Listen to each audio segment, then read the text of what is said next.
It's Allison, and today I am going to be sharing my top 3 tips for growing a robust sourdough starter so that you can make great sourdough bread right in your own home kitchen.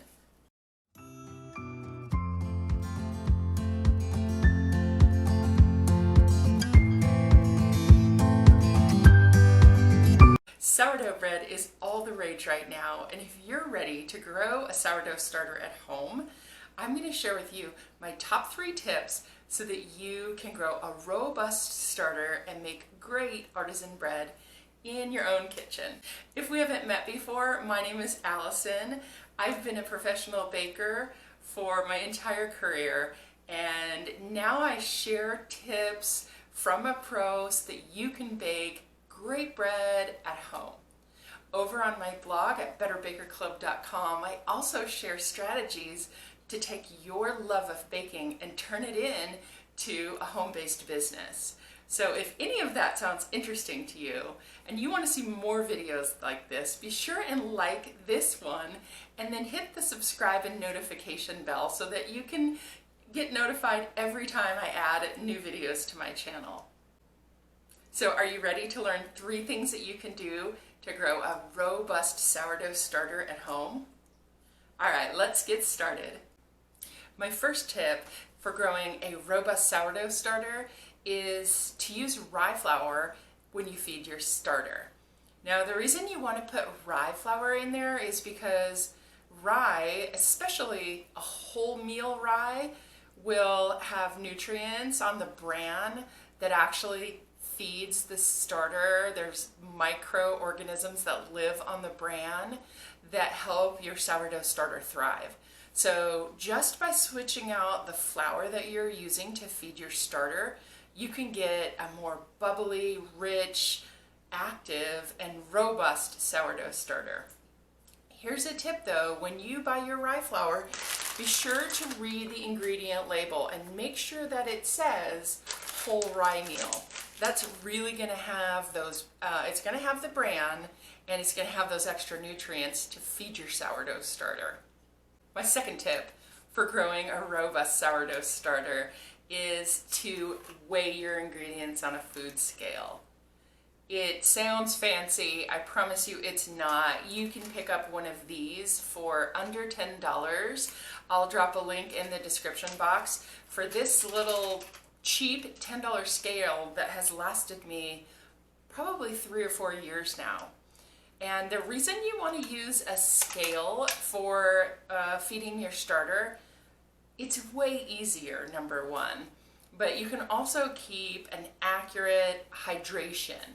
What that means is how much water to flour to starter ratio is in there. So just by weighing it, it's going to be so much easier to feed your starter without making a mess everywhere and having dirty containers. And I'm about to show you how I quickly feed my sourdough starter using a food scale. My third tip for growing a great sourdough starter is to just be consistent with it. Feed your sourdough starter every day. It's just as simple as if you were starting the coffee maker. In fact, that's when I feed my starter, is first thing in the morning. So my routine goes a little bit like this. I feed my starter in the morning. You can see this one, I fed at 7 a.m., so I fed it a couple of hours ago. It's going to sit out on my counter all day long, and it'll get nice and bubbly up to about here. In the morning, I simply feed it again. I do that every day. Usually while the coffee's brewing, it takes me no time at all.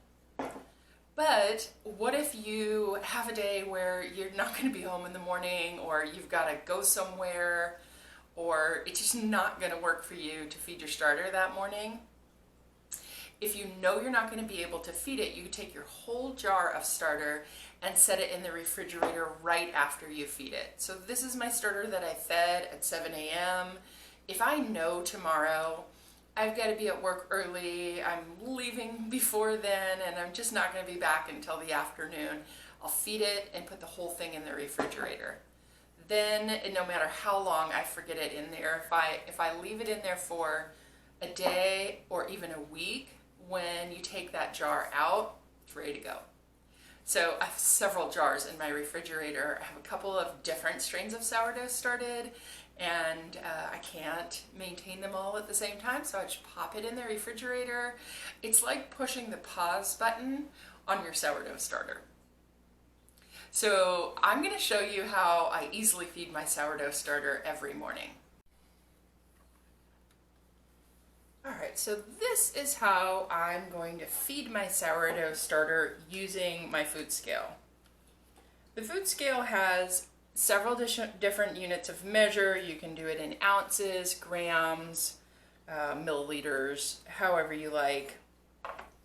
And then it also has a feature where you can just zero it out. So I'm going to put my empty jar on my scale and make sure that the numbers say 0. And this is how I feed my sourdough starter. I'm going to start with water first, and I usually do about 2 ounces of each.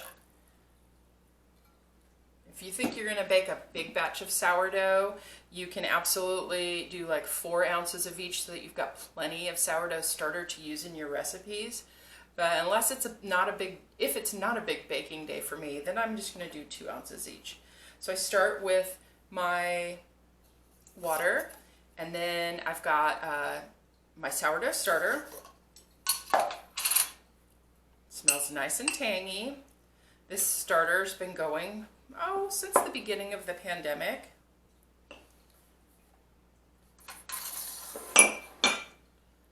Alright, and then after I have my water in there, I'm going to zero it back to 0.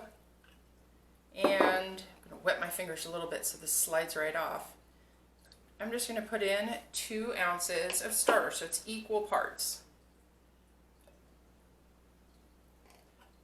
And I'm going to get as close as I can.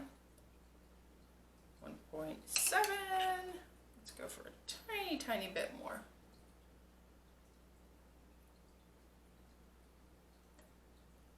1.9. And we're going to call that close. Close enough. Then I'm going to zero it out again. And I'm going to take my sourdough spoon and put in 2 ounces of my rye flour.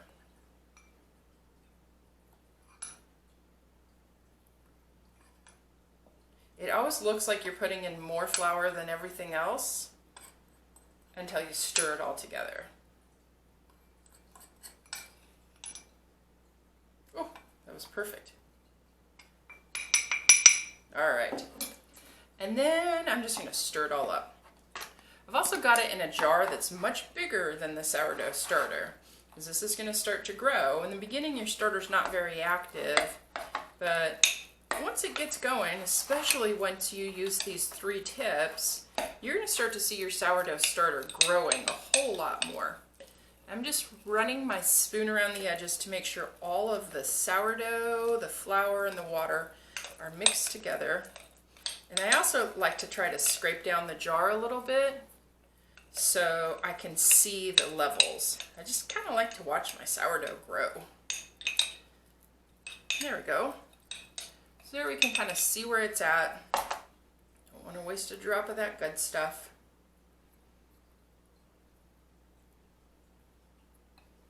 All right. Then I'm going to put a lid on it.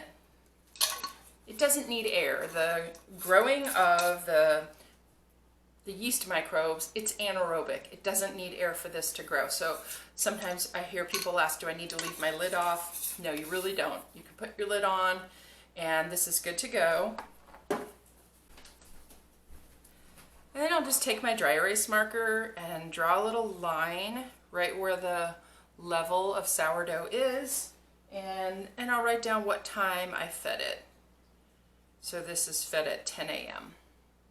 If you keep a lot of sourdough starters, you can add today's date. Or if you're going to pop it in the fridge, you can add the date. And then I'm just going to leave this on my counter until tomorrow morning when I do this all over again. All I have is a dirty spoon and a dirty bowl. So I like this method because it doesn't make a big mess. And you've got your new starter here. and you have yesterday's starter here. Now, if you are someone who's not baking bread every day, then you're going to have a lot of this leftover starter. And so in my ebook, I have recipes for things that you can do with this starter. I've got a sourdough cornbread recipe that's fantastic. And then I also have a chocolate chip cookie recipe that actually uses this sourdough starter, and it's so good. You won't believe how good this is until you actually try a sourdough chocolate chip cookie. So there you have it. There's my 3 tips for growing a thriving, robust sourdough starter that you can use to bake great artisan-style bread at home.